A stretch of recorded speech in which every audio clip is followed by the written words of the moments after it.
दुनिया की सियासत दे विच भी बाज़ औकात चंद अल्फाज कुछ बयानात जिहड़े ने वो इदां दे हुंदे है कि अगले मुल्क की जिहड़ी तकदीर है वो बदल के रख दिंदे हैं। और हालिया दिनां दे विच एक तुसीं बयान बड़ा सुनदे पे हैं कि अमरीकी नायब सदर जेडी वैंस दा ये बयान कि मैनू पाकिस्तान नाल बहुत मुहब्बत है, वी लव पाकिस्तान, ये आलमी सतह दे उत्ते पाकिस्तान दी नुमाइंदगी करदा है। जुमला सिर्फ दो ही लोग ने जिन्हां नाल मैनू प्यार है, और किहड़े ने? एक इंडियन और एक पाकिस्तानी। हुण तुसीं सोचदे होगे कि यार केड़ा है इंडियन ते केड़ा पाकिस्तानी। उन्होंने आख्या कि एक इंडियन जो कि मेरी वाइफ और एक पाकिस्तानी फील्ड मार्शल सैयद आसिम मुनीर कि मेरे नेड़े ये दो लोग ने। और उन्होंने ये भी गल आखी है कि इन्नी गल तां मेरी किसे नाल नहीं हुई जिन्नी मेरी पाकिस्तान दे आर्मी चीफ और फील्ड मार्शल सैयद आसिम मुनीर दे नाल हुई है। ये वो पाकिस्तान है जिहदे बारे च बड़े लोकी बड़ा कुछ कहंदे सी, बड़ियां मनफी गल्लां करदे हुंदे सी, पाकिस्तान नूं अलग थलग और तनहा करन दी गलबात करदे सी। अज हकीकत यह है कि आलमी ताकतां पाकिस्तान दे किरदार, उहदी अहमियत और उहदी जिहड़ी सलाहियत हैगी है उहनूं दिलों तस्लीम करदियां पईयां। ये बहुत सारे मुल्कां वास्ते एक ऐसी खबर भी है जिन्हां नूं बड़ियां मिर्चां लगदियां पईयां, जिहड़े मुल्क जिहड़े ने वो पाकिस्तान वल मैली अख करके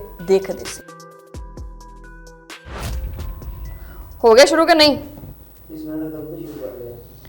वो दस भी दिया करो शुरू कर लिया ते बहरहाल ये बाद च करते हैं हिसाब किताब।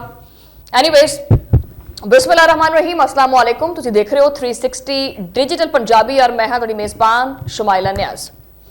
अब मैं भी कोई मेहनत ही करती पई सी, अपना कोई हिसाब किताब तैयार करती पई सी, क्योंकि अज का व्लॉग इदां दा है कि जिंदगी च इंसान जो कामयाब होना होवे ना तो वो पिछे बहुत स्ट्रगल होंदी है, बहुत पढ़ाइयां करनियां पैंदियां ने, बड़ी अनथक मेहनत करनी पैंदी है, फिर जाके जिंदगी च इंसान नूं वो मुकाम हासिल हुंदा है जिहदे बारे च वो मेहनत करता है, फिर जाके उन्होंने जिंदगी दे विच वो इज्जत और वो वकार और वो मरतबा हासिल हुंदा है जो उन्हें अपनी जिंदगी दे विच खटिया हुंदा है। बहरहाल दुनिया की सियासत दे विच भी बाज़ औकात चंद अल्फाज कुछ बयानात जिहड़े ने वो इदां दे हुंदे है कि अगले मुल्क की जिहड़ी तकदीर है वो बदल के रख देंदे हैं। और हालिया दिनां दे विच एक तुसीं बयान बड़ा सुनदे पे हैं कि अमरीकी नायब सदर जेडी वैंस दा ये बयान कि मैनू पाकिस्तान नाल बहुत मुहब्बत है, वी लव पाकिस्तान, ये आलमी सतह दे उत्ते पाकिस्तान दी नुमाइंदगी करदा है। जुमला जो दुनिया की सब तो वड्डी ताकतवर रियासत का नायब सदर ये आखे कि उन्हां दी जिंदगी दे विच दो अहम शख्सियात ने, एक इंडियन है और एक पाकिस्तानी, दो ही लोग ने जिहड़े मेरे दिल च रहिंदे आ, सिर्फ दो ही लोग ने जिन्हां नाल मैनू प्यार है, सिर्फ दो ही लोग ने जिहड़ी मेरी नज़र दे विच जिन्हां दी अहमियत है, और किहड़े ने? एक इंडियन और एक पाकिस्तानी। हुण तुसीं सोचदे होगे कि यार केड़ा है इंडियन ते केड़ा पाकिस्तानी। उन्होंने आख्या कि एक इंडियन जो कि मेरी वाइफ और एक पाकिस्तानी फील्ड मार्शल सैयद आसिम मुनीर। पाकिस्तान दा army chief field marshal Syed Asim Munir वो रहिंदा है मेरे दिल दे विच। ये अल्फाज कोई आम अल्फाज नहीं है, ये वो इज्जत है जो कि पाकिस्तान दे वकार नूं मजीद दुनिया दे विच उजागर करदी है, उन्होंने मजीद रोशन करदी है उहदी अहमियत नूं। सो जनाबे वाला ये महज एक हल्का फुल्का जिहा जुमला नहीं हैगा, बल्कि एक बहुत वड्डी सफारती जिहड़ी अहमियत है उहदी शक्ल इख्तियार करदा है ये जुमला कि मेरे नेड़े ये दो लोग ने।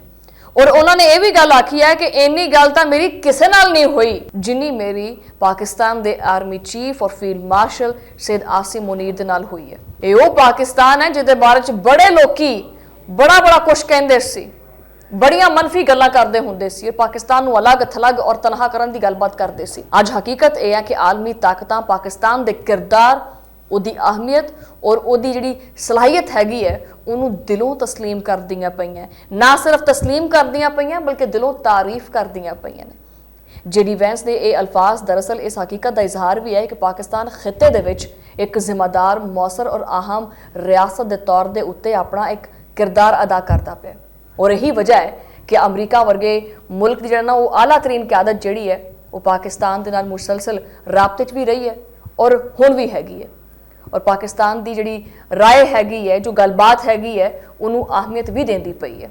ਫੀਲਡ ਮਾਰਸ਼ਲ ਦਾ ਨਾਮ ਜਿਸ ਅੰਦਾਜ਼ ਦੇ ਵਿੱਚ ਜਿਹੜੀ ਵੈਂਸ ਨੇ ਆਪਣੀ ਗੁਫ਼ਤਗੂ ਦਾ ਹਿੱਸਾ ਬਣਾਇਆ ਹੈ ਨਾ, ਉਹ ਪਾਕਿਸਤਾਨ ਦੇ ਇੱਕ ਮਸਬਤ ਸਫਾਰਤੀ ਜਿਹੜਾ ਕੱਦ ਹੈਗਾ ਉਹਨੂੰ ਵਧਾਉਣ ਦੇ ਵਿੱਚ ਇੱਕ ਇਸ਼ਾਰਾ ਸਮਝਿਆ ਜਾ ਰਿਹਾ ਹੈ।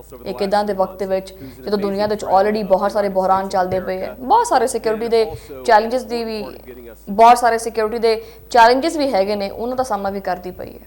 ਪਾਕਿਸਤਾਨ ਦੀ ਅਸਕਰੀ ਔਰ ਸਫਾਰਤੀ ਕਿਆਦਤ ਨੇ ਮੁਲਕ ਦੇ ਮੌਕਫ ਨੂੰ ਆਲਮੀ ਸਤ੍ਹਾ ਦੇ ਉੱਤੇ ਬੜੇ ਹੀ ਮੌਸਰ ਅੰਦਾਜ਼ ਦੇ ਵਿੱਚ ਪੇਸ਼ ਕੀਤਾ ਹੈ। ਇਹੀ ਵਜ੍ਹਾ ਹੈ ਕਿ ਪਾਕਿਸਤਾਨ ਦਾ ਨਾਂ ਹੁਣ ਸਿਰਫ ਔਰ ਸਿਰਫ ਇੱਕ ਮੁਲਕ ਦੇ ਤੌਰ ਦੇ ਉੱਤੇ ਨਹੀਂ ਕਿ ਖਾਲੀ ਇੱਕ ਮੁਲਕ ਹੈ, ਨਹੀਂ ਜੀ, बल्कि एक अहम शराकतदार और एक जिम्मेदार रियासत के तौर के उत्ते लिया जा रहा है। पूरी दुनिया दे विच जदों भी कोई सियाणा फैसला करना है तो पाकिस्तान तो बगैर नहीं हुंदा पिया। ऐ तुसीं टैलीविजन के उत्ते या बहुत सारे जिहड़े इंटरनेशनल मीडिया ने उत्ते तुसीं पाकिस्तान और वज़ीर आज़म शहबाज शरीफ साहब नूं बड़ा हसदा मुस्कुरांदा देखिया है और मुस्कुराहटां जिहड़ा बखेरदे तुसीं देखदे पे हैं, ये मुस्कुराहटां एवें नहीं आ जांदियां, इन्हां दे पिछे बड़ी मेहनत करनी पैंदी है और यही मेहनत है जिहदे करके पाकिस्तान का कद जिहड़ा पूरी दुनिया के उत्ते उच्चा होया। बहरहाल पाकिस्तान ने हमेशा खित्ते दे अमन, इस्तेहकाम और सिक्योरिटी वास्ते हमेशा अपना किरदार अदा किया है। दहशतगर्दी के खिलाफ भी, जंग दे विच भी और इलाकाई इस्तेहकाम दीयां कोशिशां विच भी और बैनुल अक़वामी सफारतकारी दे विच भी पाकिस्तान ने हर महाज के उत्ते अपनी जिम्मेदारी जिहड़ी है ना वो बड़ी बखूबी निभाई है। अज दुनिया इस किरदार नूं तस्लीम करती पई है और यही वजह है कि पाकिस्तान के बारे दे विच आलमी सतह के उत्ते बहुत ही पॉजिटिव जिहड़ी गलबात है वो सुनने को मिलती है। और तुहानूं पता ही है कि वैसे भी सियासत दे विच कोमा, ब्रैकेट, फलाना, ये टिमकाना, ये नुकता कित्थे लगना, ये उत्ते है कि थल्ले है, इहदी बड़ी अहमियत होंदी है। सो लिहाजा अल्फाज के करके किसी की तारीफ की जाए और किसी ऐसी शख्सियत की जो कि किसी मुल्क का आर्मी चीफ होवे और फील्ड मार्शल होवे, वो अल्फाज आम या मामूली नहीं होंगे। और बाकायदा अमरीका के नायब सदर का यह कहना कि वी लव पाकिस्तान, ये भी कोई आम अल्फाज नहीं है। ये बहुत सारे मुल्कों वास्ते एक ऐसी खबर भी है जिन्होंने बड़ियां मिर्चां लगदियां पई, जिहड़े मुल्क जिहड़े ने पाकिस्तान वाल मैली अख करके देखदे सी। बहरहाल अज आपां जिहड़ा ये बयान सुनते हैं ना, तो यह सिर्फ एक शख्सियत की तारीफ नहीं हैगा, ये सिर्फ और सिर्फ फील्ड मार्शल सैयद आसिम मुनीर की शख्सियत की तारीफ नहीं हैगी, सिर्फ खाली उन्होंने नहीं है। उन्होंने इस सारी तारीफ का मकसद पाकिस्तान का वकार उच्चा किया है, पाकिस्तान की अहमियत जिहड़ी पूरी दुनिया के उच्ची की है। इस गल का सबूत है कि पाकिस्तान आलमी मामलात दे विच एक मौसर आवाज़ रखता है, साडी सुनी जाती है पूरी दुनिया के विच और दुनिया दीयां वड्डियां वड्डियां ताकतां इस आवाज़ नूं सुनदियां भी पईयां ने और इस आवाज़ की, पाकिस्तान की आवाज़ की कदर भी करदियां पईयां। और पाकिस्तानियों वास्ते देखो, ये साढ़े वास्ते जो साढ़े घर की गल होवे तो फिर तारीफ बनती है ना, फिर उदों छाती बंदे की चौड़ी होंदी है। पाकिस्तान वास्ते ये लम्हा एतमाद और हौसले का पैगाम है और ये इस गल की याद दहानी भी है कि जो कोई कौम अपने मफादात, आपकी सलामती और आपके कौमी वकार वास्ते मजबूती नाल खड़ी होंदी है ना, तो दुनिया भर दे विच उहदा एहतराम हुंदा है।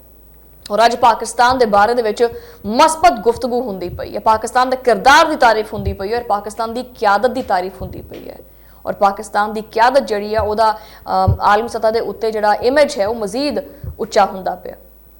ये सारा कुछ इस गल का इशारा भी है कि पाकिस्तान आपकी अहमियत, आपकी सलाहियत और आपदे मुकाम दे करके आलमी मंजरनामे दे उत्ते एक इंतहाई मजबूत और बावकार रियासत के तौर के उत्ते मौजूद है। 2025 तुसीं देख लो कि दुश्मन के दंद किदां खट्टे कीते पाकिस्तान ने और आने वाले दिनों के विच भी एक गल याद रखना कि पाकिस्तान मजीद मजबूत होएगा। बहरहाल ਇਹਦੇ ਨਾਲ ਜਿਹੜਾ ਇਹ ਵਲੌਗ ਆਪਾਂ ਖਤਮ ਕਰਦੇ ਹਾਂ। ਤੁਹਾਡਾ ਮੁਲਾਕਾਤ ਹੁੰਦੀ ਹੈ ਅਗਲੇ ਵਲੌਗ ਦੇ ਵਿੱਚ, ਉਦੋਂ ਲਈ ਅੱਲਾ ਨੇ ਕੇ ਪਾਰ।